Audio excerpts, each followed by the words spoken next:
masih mendatangi debiturnya di tengah daruratnya ekonomi saat ini. Kayak di BRI, di BNI, di Leasing, di ini ada di OJK, tolong tinjau kembali. Gimana ini sebetulnya info dari yang dijelaskan? Jangan menagih menggunakan debt collector. Tapi kenyataan di lapangan, hampir semua dari pihak bank, leasing, pinjol menggunakan debt collector untuk mengunjungi debitur. Apakah kami yakin? Buruanlah dia ujung tombak gitu loh. Karena apa? Karena dia memang rata-rata otaknya kan nggak ada. Otaknya tidak dibutuhkan untuk berpikir. Dia cuman disuruh-suruh gitu aja. Ya. Jadi nggak ada yang perlu Anda takutkan. Anda tantang mereka. Sekarang maunya apa? Real dengan suhu tubuh debt collector ini. Mana tahu dia membawa wabah corona.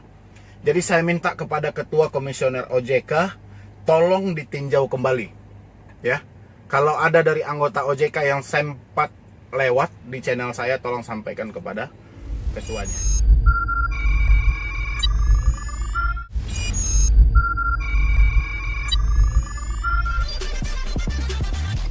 Halo, assalamualaikum warahmatullahi wabarakatuh. Selamat sore ya, atau selamat malam ya kepada teman-teman semuanya, khususnya yang selalu menantikan video terbaru atau updatean terbaru dari channel Solusi Hutang. Terima kasih ya saya ucapkan kepada teman-teman yang selalu mensupport atau selalu menantikan update terbaru atau video terbaru dari channel Solusi Hutang. Semoga channel ini kembang dan bisa pastinya membantu orang banyak atau bermanfaat bagi orang banyak ya. Oke, jadi seperti yang saya bilangin tadi malam, saya coba kira-kira kebanyakan kemana ya. Saya coba tanya, harusnya saya membahas tentang apa gitu, tentang relaksasi yang gagal, atau OJK makin panik, atau debt collector masih datang ke rumah di tengah krisisnya ekonomi. Ternyata masih banyak dari debt collector yang datang ke rumah di tengah krisisnya ekonomi akibat COVID-19 atau coronavirus.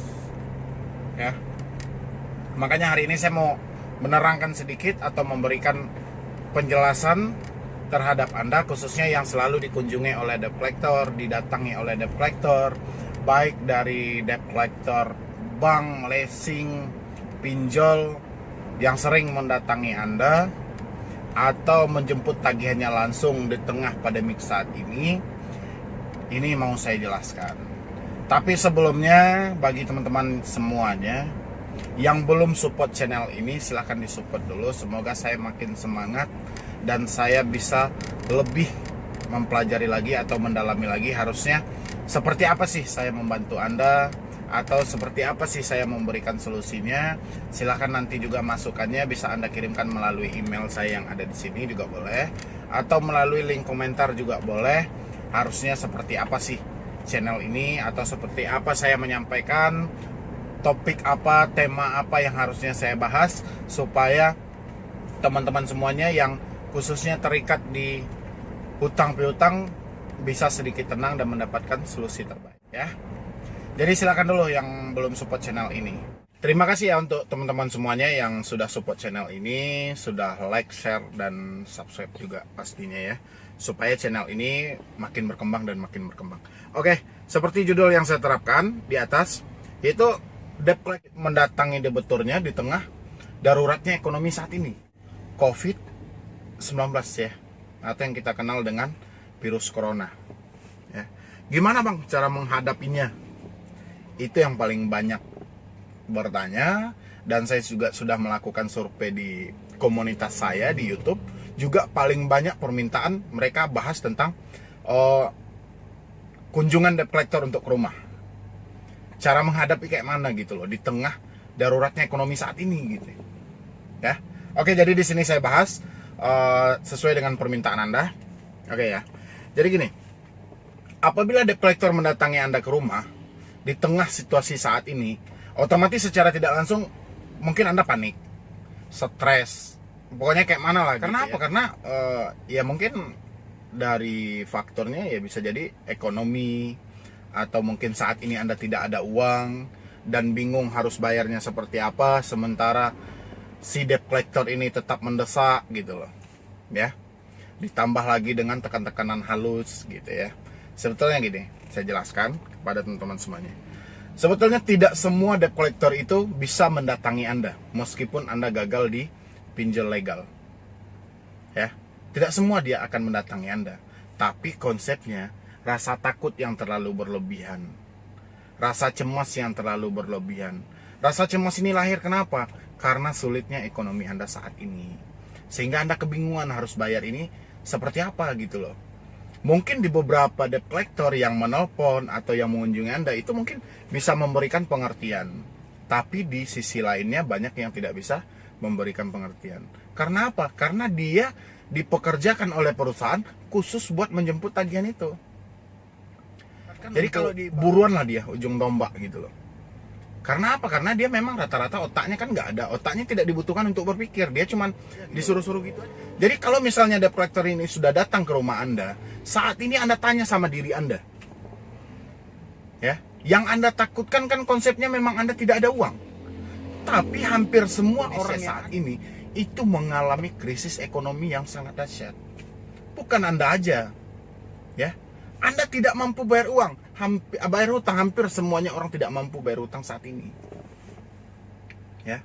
Jadi kayak mana Pak menjelaskannya? Atau kayak mana Bang menjelaskannya sama debt collector? Anda tinggal jelaskan, saat ini saya belum ada uang. Mereka mau ngapain? Mau melaporkan Anda? Silahkan.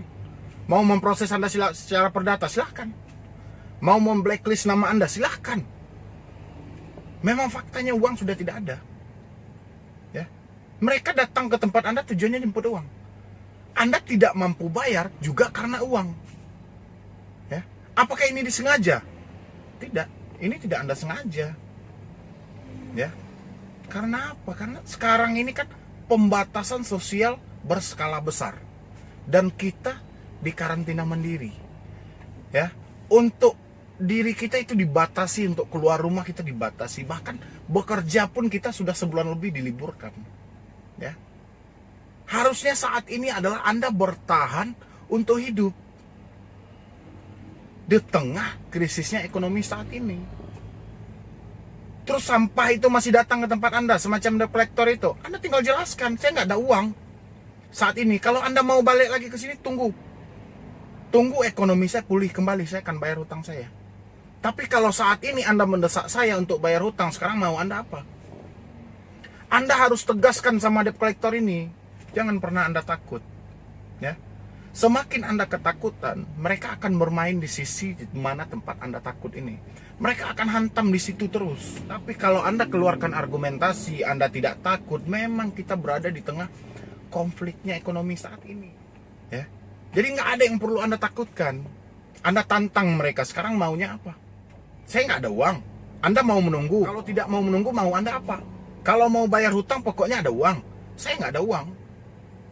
Dia mau ngancam, mau diperdatakan, mau ini segala macam, terserah. Ya, pokoknya Anda harus berani. Mental Anda harus terbangun. Tidak ada yang perlu Anda takutkan. Ya, debt collector itu juga manusia. Bukannya Tuhan yang bisa mencabut nyawa Anda. Ya. Dia bekerja buat apa? Butuh makan. Anda bertahan untuk tidak bayar hutang buat apa? Buat makan juga, mempertahankan hidup Anda di tengah krisis ini. Ya. Adapun uang Anda 1 juta, hutang yang mau dibayarkan 1 juta, mungkin lebih baik uang 1 juta ini Anda pertahankan untuk hidup Anda. Kenapa? Karena kita juga tidak tahu beberapa minggu ke depan atau 1 bulan ke depan, kita juga tidak tahu apa yang akan terjadi. Ya. Jangan sampai Anda busung lapar, jangan sampai Anda kelaparan. Makin nambah pusing pemerintah nanti. Makanya. Dan sekarang saya juga tidak habis pikir dari info yang telah ditetapkan oleh Presiden, bank leasing tolong jangan sampai mengejar ansuran menggunakan debt collector. Tapi kenyataan di lapangan tidak sesuai. OJK juga mengkonfirmasi seperti itu, bank leasing tolong jangan menggunakan debt collector untuk mengejar tagihan. Tapi kenyataan di lapangan tidak ada. Makanya saya sarankan kepada Anda, debeturlah yang harus tegas di posisi ini. Ya, karena kita juga tidak tahu lagi mau mengadu kemana. Anda mengadu ke OJK, 2025 baru dibalas email Anda. 2025 baru dibalas kiriman link Anda. Kapan mau dapat jawaban? Meskipun ada link online, pengaduan, ruang pengaduan ke AFPI, ke OJK, kemana, tapi 2025 nanti dijawabnya. Ya. Jadi itu semua cuman formalitas. Kenapa? Karena anggota yang ada bekerja di OJK ini sekarang berada di rumah gitu loh. Dan mereka berada di rumah ya nggak mungkin juga mereka menanggapi email Anda. Jadi makanya percuma saya bilangin. Makanya saat ini debt collector masih menagih, masih datang ke rumah Anda, tegaskan. Tidak ada yang perlu Anda takutkan. Ya. Mau diproses secara perdata silakan. Mereka mau mengadukan secara pidana silakan gitu. Ya. Mereka mau apa aja silahkan. Yang penting saat ini ekonomi memaksa Anda untuk tidak bisa bayar. Bukan diri Anda. Jadi buang pikir-pikiran yang bodoh. Buang drama-drama yang ada dalam pikiran Anda. Saat ini adalah fokus ke kesehatan Anda. Jangan keluar rumah. Pikirkan stok makanan Anda. Pikirkan kebutuhan hidup Anda. Ya, debt collector itu bekerja juga untuk kebutuhan hidup dia. Kita bertahan tidak bayar hutang saat ini juga untuk memikirkan hidup kita. Karena apa? Karena memang ekonomi, pemasukan sudah tidak ada lagi. Ya, nanti setelah suasananya kembali normal, kita sudah semakin pulih lagi, silahkan cari lagi di mana hutang Anda yang tercecer. Kayak di BRI, di BNI, di leasing, di ini, jumpai lagi di saat suasana sudah aman. Gak usah Anda pikirkan BI checking. Mau seperti hantu BI checking itu terserah. Mau secara perdata terserah. Motor Anda nunggak 3 bulan jangan dikasih sama debt collector. Ya, itu sudah ditetapkan oleh MK. Itu untuk penarikan motor sendiri harus melalui fidusia yang diputuskan oleh pengadilan. Debt collector pinjol juga seperti itu, seperti Aku-Laku, Home Credit yang mau datang.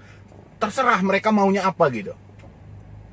Kalau mereka mau tagihan saat ini duit memang sudah tidak ada. Tantang aja mereka maunya apa gitu. Ya. Karena kita semua udah susah. Kita udah mengalami yang namanya krisis ini. Yang mengalami daruratnya ekonomi saat ini. Yang mengalami lumpuhnya pendapatan semuanya orang yang berada di negara ini. Ya. Jadi bukan Anda aja. Ya. Jadi intinya Anda tidak perlu takut lagi, tidak perlu cemas lagi saat ini Anda hadapi. Debt collector juga manusia. Gak ada yang perlu Anda takuti.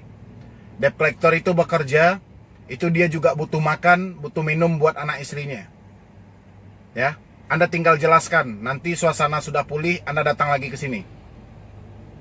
Daripada dia menyampah-nyampah datang ke komplek orang, udah tahu dilarang untuk berkunjung, dilarang untuk bertamu, karena takutnya penyebaran wabah corona ini. Tapi si sampah ini masih berkeliaran gitu loh. Makanya kalau warga geram bertindak anarkis gimana? Kita juga mikirkan mereka punya anak istri, punya orang tua. Tapi pekerjaan mereka terlalu ekstrim kalau saya rasa gitu. Macam gak ada pekerjaan lain. Ya, makanya untuk teman-teman semuanya yang saat ini masih bertanya atau masih ketakutan ketika didatangi oleh debt collector, konsepnya tidak perlu Anda takut, tidak perlu Anda cemas, insya Allah semuanya pasti akan normal. Ya, jadi tinggal Anda mensinkronkan hati dan pikiran Anda, dan tidak ada yang perlu Anda takutkan ketika Anda berhadapan dengan debt collector. Saatnya hari ini Anda tegaskan, karena memang kelumpuhan ekonomi ini bukan faktor disengaja, tapi ini real musibah yang ada. Ya. Jadi Anda nggak perlu berkecil hati lagi, saya harus bayar kayak mana, saya harus bayar kayak mana. Jangan Anda sampai berpikir seperti itu lagi. Sekarang ini harusnya yang Anda pikirkan itu butuh makan, bertahan untuk hidup. Tidak ada di luar itu lagi. Di tengah krisis saat ini, persetan dengan semuanya. Mau BI checking, mau perdata, mau pidana, terserah. Ya, itu memang bukan kemauan kita, tapi duit itu yang sudah tidak ada. Ya, bukan unsur disengaja, tapi uang itu yang sudah tidak ada. Anda mau bayar itu kan pakai uang. Debt collector menagih yang mereka harapkan kan juga uang gitu loh. Sekarang uang ini sudah tidak ada, kita mau kayak mana gitu loh. Iya kan? Mau mereka desak seperti ini, mau desak seperti itu, konsepnya poinnya berada pada uang ini gitu loh. Ya, jadi teman-teman semua itu sebetulnya nggak ada sih yang perlu ditakutkan. Memang ekonomi yang memaksa Anda untuk tidak mampu bayar lagi gitu loh. Nanti di saat ekonomi Anda sudah pulih, silahkan. cari kembali di mana hutang Anda yang tercecer, di mana rasanya pinjaman saya belum sempat saya bayar. Silahkan Anda cari kembali gitu loh. Tapi kalau saat ini saya sarankan jaga suhu tubuh Anda, jaga kesehatan Anda. Kalau bisa Anda banyak stok vitamin, habis itu stok makanan. Karena apa? Karena ini kita belum tahu pandemi ini sampai berapa lama. PSBB ini akan ditetapkan oleh pemerintah, kita belum tahu ya, entah bisa 1 bulan atau 2 bulan. Tapi kita berdoa aja semoga masalah yang ada di negara kita ini cepat teratasi ya. Dan begitu juga yang ada di OJK, tolong tinjau kembali gimana ini sebetulnya info dari yang dijelaskan. Jangan menagih menggunakan debt collector, tapi kenyataan di lapangan hampir semua dari pihak bank, leasing, pinjol menggunakan debt collector untuk mengunjungi debitur. Apakah kami yakin real dengan suhu tubuh debt collector ini? Mana tahu dia membawa wabah corona. Jadi saya minta kepada Ketua Komisioner OJK, tolong ditinjau kembali ya. Kalau ada dari anggota OJK yang sempat lewat di channel saya, tolong sampaikan kepada ketuanya ya. Tolong ditinjau kembali. Kalau saya bilang Anda tidak tahu, mungkin sudah banyak pengaduan yang masuk. Pasti Anda sudah tahu. Meskipun info presiden dilarang menggunakan debt collector, tapi justru ini disuruh untuk menggunakan debt collector. Yang terjadi bertolak belakang antara putusan presiden, putusan OJK, dan putusan bank dan leasing. Bertolak belakang. Dan kami mau di sini ketegasan dari pihak OJK sendiri sebagai pengatur otoritas jasa keuangan, sebagai pengatur perbankan yang ada di Indonesia ini, tolong ditegaskan lagi di tengah konflik saat ini ya. Di tengah krisisnya ekonomi saat ini. Tolong himbau lagi para bos-bos yang mempunyai pinjol, yang pemilik bank, pemilik leasing, tolong dihimbau lagi. Ya, karena warga ini kalau ini sudah beda lagi nih. Kalau situasinya sudah panik, ya segala hal akan terjadi. Jangan sampai corona ini belum selesai, nanti permasalahan lain, tindak kriminal juga ikut, kayak mana gitu loh. Kan udah banyak kejadian-kejadian. Kayak debt collector dikeroyok oleh ojek online. Karena apa? Karena sudah didesak, mereka sudah tidak tahu lagi harus berbuat apa. Kayak gitu. Makanya tolong dipertegas lagi dari segi aturannya. Ya. Mungkin cuma itu dulu yang dapat saya sampaikan, terlebih dan terkurangnya saya mohon maaf. Nanti bagi teman-teman semuanya yang mau konsultasi atau diskusi sama saya, silahkan di nomor yang ada di bawah ini. Ya. Atau Anda juga bisa menggunakan jasa tim saya, terserah gitu. Ya. Jadi sekian dari saya, Medi Broni. Wassalam.